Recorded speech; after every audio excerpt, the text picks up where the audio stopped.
राजस्थान के एक छोटे से गांव मंडावा में राधा और लक्ष्मी नाम की दो बहनें रहती थी। राधा बड़ी थी, मजबूत कंधों वाली, लेकिन उसकी आंखों में हमेशा एक हल्की सी उदासी झलकती थी। लक्ष्मी उससे छोटी थी, मासूम और छोटे छोटे सपनों से भरी हुई। 3 साल पहले एक भयानक हादसे में उनके माँ बाप इस दुनिया को छोड़कर चले गए थे और तभी से दोनों बहनें ही एक दूसरे का सहारा बनकर जी रही थीं। पेट भरने और घर चलाने के लिए उन्हें हर दिन खेतों में मजदूरी करनी पड़ती थी। ऐसे ही एक शाम राधा खेतों में दिन भर मजदूरी करके थकी हारी घर लौटती है। उसके चेहरे पर दिन भर की मेहनत साफ झलक रही थी। घर के अंदर पहुंचते ही वह लक्ष्मी से बात करते हुए कहती है, अरे लक्ष्मी, आज तो उस ठाकुर साहब ने हद ही कर दी। सुबह से लेकर अब तक बस काम ही काम करवाया। लेकिन तू चिंता मत कर मेरी छोटी, कल से मैं और मेहनत करूंगी, चाहे जितनी मेहनत करनी पड़े, पर तुझे स्कूल जरूर भेजूंगी। दीदी, तू हर बार यही कहती है, लेकिन क्यों इतना बोझ अपने ऊपर ले रही है? मैं भी तो बड़ी हो गई हूँ, मैं भी तेरे साथ खेतों में काम कर सकती हूँ। तू ही तो कहती थी ना, माँ हमेशा कहती थी, बेटी पढ़ लिख कर दुनिया देखना, इस गांव की रेत से ऊपर उड़ना। पर दीदी, एक बात सोचकर मन दुखी हो जाता है, तू खुद तो कभी स्कूल जा ही नहीं पाई।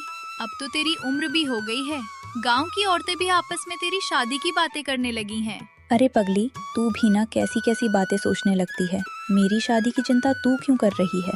ये शादी वादी की बातें तो हवा की तरह आती जाती रहती हैं। तू मेरी छोटी बहन है, मेरा सब कुछ है। दीदी, कभी कभी रात को जब मुझे नींद नहीं आती ना, तो मैं चुपचाप छत की तरफ देखती रहती हूँ और सोचती हूँ, अगर तू मेरे साथ ना होती तो मेरा क्या होता। मुझे आज भी वो दिन याद है जब गांव में बाढ़ आई थी, चारों तरफ पानी ही पानी था।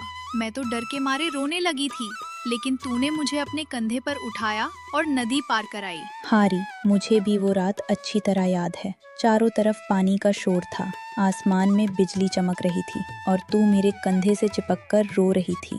लेकिन तू मेरी जान है लक्ष्मी, भगवान ने तुझे मुझे सौंपा है, तो तेरा ख्याल रखना मेरा फर्ज है। चल, अब इतनी बातें काफी हो गईं। सुबह फिर जल्दी उठना है, कल खेत फिर हमारा इंतजार कर रही हैं। इतना कहकर दोनों बहनें चुप हो जाती हैं और दिन भर की थकान के बाद अपने छोटे से घर में सोने चली जाती हैं।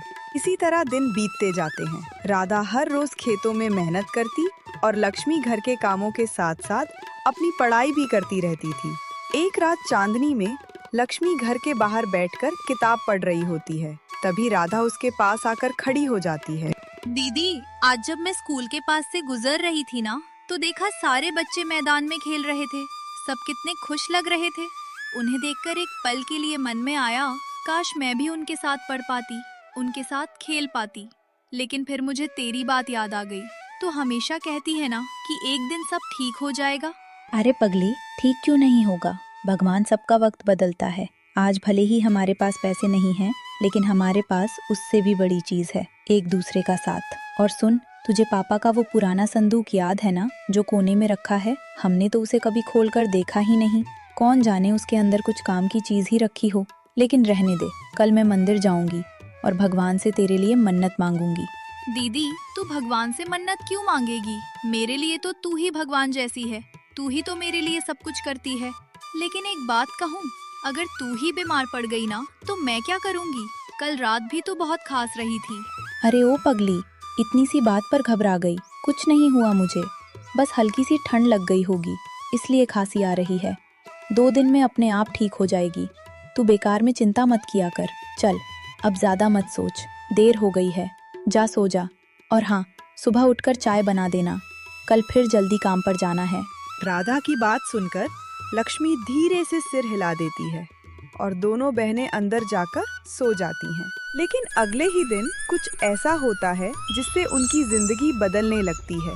उस दिन जब राधा खेतों से वापस घर लौटती है तो उसका चेहरा पीला पड़ चुका होता है। दीदी, तू ठीक तो है ना? तेरा चेहरा कितना पीला लग रहा है। देख, आज मैं बाजार से थोड़ा सा दूध भी ले आई थी, सोचा तुझे ताकत मिल जाएगी। हारी लक्ष्मी, मैं ठीक हूँ, बस आज थोड़ी ज्यादा थकान हो गई है। सुबह से काम भी बहुत था। लेकिन एक और चिंता की बात है। आज ठाकुर साहब कह रहे थे कि कल से खेतों में काम बंद रहेगा। इस बार बारिश नहीं हुई, जमीन सूख गई है, इसलिए मजदूरों की जरूरत नहीं पड़ेगी। अब समझ नहीं आ रहा हम क्या करेंगे। क्या? काम बंद हो जाएगा? दीदी फिर हमारा गुजारा कैसे होगा? मैं सोच रही थी अगर हम गांव के सरपंच के पास जाकर मदद मांगे तो शायद वो कोई रास्ता बता दे, या फिर नहीं री, सरपंच के पास जाने से कोई फायदा नहीं होगा। तू जानती है ना, वो ठाकुर साहब का ही भाई है। वो हमारे जैसे गरीबों की मदद क्यों करेगा, उल्टा हमें ही डांट कर भगा देगा। तू बेकार में चिंता मत कर, मैं कल सुबह ही गांव के बाहर जाऊंगी, कहीं ना कहीं मजदूरी जरूर मिल जाएगी। राधा की बातें सुनकर लक्ष्मी चुप हो जाती है, लेकिन उसके मन में चिंता घर कर चुकी होती है। धीरे धीरे कुछ दिन बीत जाते हैं और राधा की तबीयत दिन ब दिन बिगड़ने लगती है। उसकी खांसी बढ़ जाती है और कमजोरी भी साफ दिखाई देने लगती है। दीदी तू कुछ तो खा ले, सुबह से तूने कुछ भी नहीं खाया। तू ही तो हमेशा कहती थी ना, लक्ष्मी डर मत, हम दोनों मिलकर हर मुश्किल संभाल लेंगे।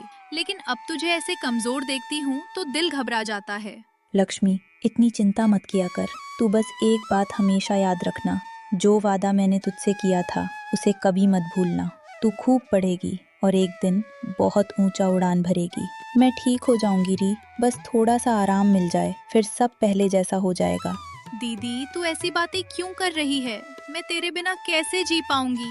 तूने ही तो कहा था हम दोनों का बंधन कभी नहीं टूटेगा। अगर तुझे कुछ हो गया ना तो मैं इस दुनिया में बिल्कुल अकेली रह जाऊंगी। अरे ओ मेरी पदली बिटिया, रोती क्यों है? भगवान सब ठीक करेगा। वो ऊपर वाला किसी का बुरा नहीं चाहता। याद है पापा हमें एक कहानी सुनाया करते थे। वो कहते थे जब जिंदगी में कोई बड़ी मुश्किल आ जाए तो घबराना मत, दिल से भगवान को पुकारो, कहीं ना कहीं से कोई रास्ता जरूर निकल आता है, बस तू हिम्मत रख। ये सुनकर लक्ष्मी की आंखों से आंसू बहने लगते हैं, लेकिन वो खुद को संभाल कर राधा के पास बैठी रहती है। उसी रात राधा की तबीयत अचानक और बिगड़ जाती है। आखिरकार मजबूरी में लक्ष्मी गांव के साहूकार महाजन के पास जाने का फैसला कर लेती है। देर रात वह चुपके से घर से निकलती है और महाजन के बड़े से घर के दरवाजे पर जाकर दस्तक देती है। कौन है इतनी रात को दरवाजा खटखटा रहा है? अरे लक्ष्मी, तू इस वक्त यहाँ क्या कर रही है? सुना है तेरी दीदी की तबीयत बहुत खराब है। हाँ, लेकिन मुझे इससे क्या, वो तो बस एक मजदूर औरत है। बता क्या लेने आई है और बदले में क्या लाई है? लाला जी, मैं बहुत मजबूरी में आई हूँ। दीदी की हालत बहुत खराब है, उसे शहर के डॉक्टर को दिखाना पड़ेगा, तभी वो ठीक हो पाएगी। मुझे बस 500 रुपए चाहिए, आप दे दीजिए। मैं कसम खाती हूँ खेतों में मजूरी करके एक एक पैसा चुका दूंगी। मजूरी करके चुकाएगी? अरे पगली, तू तो खुद अभी बच्ची है। 500 रुपए कोई छोटी रकम नहीं होती। लेकिन अगर तू सच में पैसे चाहती है तो बदले में कुछ देना भी पड़ेगा। सुन, मेरी एक शर्त है, तेरी दीदी को मेरे बेटे से शादी करनी होगी। हाँ, वो थोड़ा बीमार रहता है, लेकिन घर का लड़का है, कामचोर नहीं है। और अगर ये मंजूर नहीं है तो दूसरा रास्ता भी है। तू ही मेरे घर आ जा, मेरे यहाँ काम करेगी, नौकरानी बनकर रहेगी, तब मैं पैसे दे दूंगा। लाला जी, ये आप कैसी बातें कर रहे हैं? दीदी तो पहले ही बहुत बीमार है, वो ये सब कैसे सह पाएगी? मुझे उससे क्या, मुझे तो बस अपना फायदा देखना है। सोच ले लक्ष्मी, रात अभी बाकी है, लेकिन कल सुबह तक मुझे जवाब चाहिए। अगर फैसला नहीं किया तो तेरी दीदी की बीमारी का जिम्मेदार मैं नहीं हूँ। वैसे भी उसकी खांसी सुनकर लगता है ज्यादा दिन की मेहमान नहीं है। लाला जी, ऐसा मत कहिए, दीदी मेरे लिए सब कुछ है। मेरे माँ बाप के बाद वही तो मेरा सहारा है। मैं सोच कर बताऊंगी, आप बस कल तक का समय दे दीजिए। इतना कहकर लक्ष्मी डरते डरते वहाँ से वापस अपने घर की ओर दौड़ पड़ती है। घर पहुंचकर वह राधा के पास आकर खड़ी हो जाती है। तभी राधा अपनी आंखें खोलकर लक्ष्मी से बोलती है, लक्ष्मी, तू कहाँ चली गई थी? अभी आँख खुली तो तू घर में कहीं दिखाई ही नहीं दी। मैं घबरा गई थी री, इतनी रात को बाहर क्यों गई थी? दीदी, मैं बस थोड़ी देर के लिए बाहर गई थी, महाजन के घर तक। लेकिन तू बिल्कुल चिंता मत कर, सब ठीक हो जाएगा। मैं कोई ना कोई रास्ता निकाल लूंगी, तू बस हिम्मत रख, तुझे कुछ नहीं होने दूंगी। लक्ष्मी, तू मुझसे कुछ छिपा रही है क्या? सच सच बता, तेरी आंखें इतनी लाल क्यों हैं? लगता है जैसे तू बहुत रोई है। आखिर बात क्या है? नहीं दीदी, ऐसी कोई बात नहीं है। बस अभी थोड़ी देर पहले मुझे एक अजीब सा सपना आया था। सपने में देखा कि तू बिल्कुल ठीक हो गई है। हम दोनों साथ में स्कूल जा रहे हैं, जैसे छोटे बच्चे जाते हैं, रास्ते भर हंसते खेलते, कोई चिंता ही नहीं। शायद उसी वजह से आंख लाल हो गई। राधा उसकी बात मान तो लेती है, लेकिन लक्ष्मी के चेहरे पर छिपी चिंता को वो समझ नहीं पाती। अगली सुबह लक्ष्मी महाजन के घर जाने का फैसला कर लेती है, लेकिन जैसे ही वह घर से बाहर निकलने वाली होती है, तभी दरवाजे पर किसी के आने की आवाज सुनाई देती है। अरे लक्ष्मी बेटी, मैं हूँ रामू चाचा। अभी अभी गांव में सुना कि तेरी दीदी की तबीयत बहुत खराब है, इसलिए सीधे यहाँ चला आया। चल बेटी, देर मत कर, हम अभी उसे डॉक्टर के पास ले चलते हैं। चाचा, आप सच में आप हैं? मुझे तो यकीन ही नहीं हो रहा, आप इतने सालों बाद अचानक यहाँ। हाँ बेटी, मैं ही हूँ। पूरे 3 साल हो गए गांव छोड़े हुए, लेकिन मैं तुम्हें और तेरी दीदी को कैसे भूल सकता हूँ। तेरे पापा मेरे बहुत अच्छे दोस्त थे। जब मैं शहर जाने लगा था ना, तब उन्होंने मुझे एक चिट्ठी दी थी। उसमें लिखा था, रामू, अगर कभी मेरे साथ कुछ हो जाए तो मेरी बेटियों का ख्याल रखना, वो इस दुनिया में अकेली रह जाएंगी। उस दिन से ये बात मेरे दिल में बस गई। चाचा, अगर आप थोड़ी देर और नहीं आते ना, तो पता नहीं मैं क्या करती। दीदी की हालत बहुत खराब है। मुझे समझ ही नहीं आ रहा था कि किससे मदद मांगूं। अरे पगली, अब चिंता करने की कोई जरूरत नहीं है। जब तक रामू चाचा जिंदा है, तुम दोनों बेटियां कभी अकेली नहीं हो।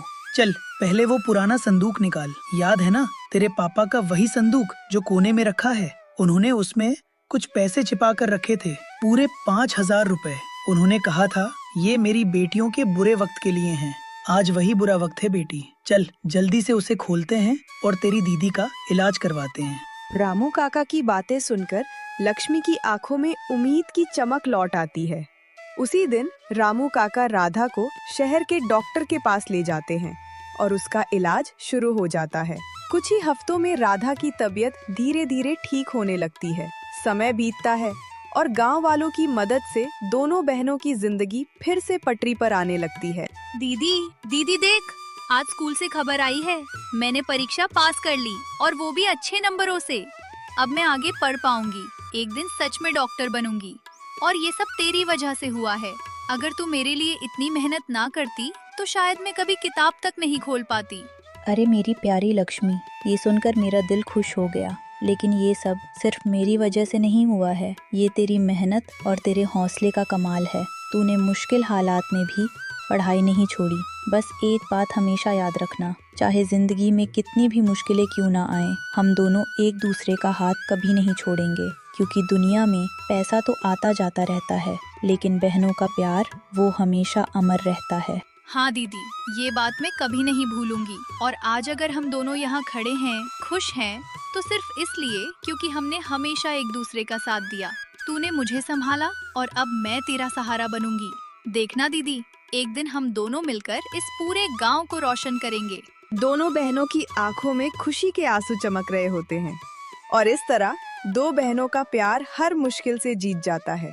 इस कहानी से हमें यही सीख मिलती है कि सच्चा धन पैसों में नहीं, बल्कि रिश्तों और एक दूसरे के साथ में होता है।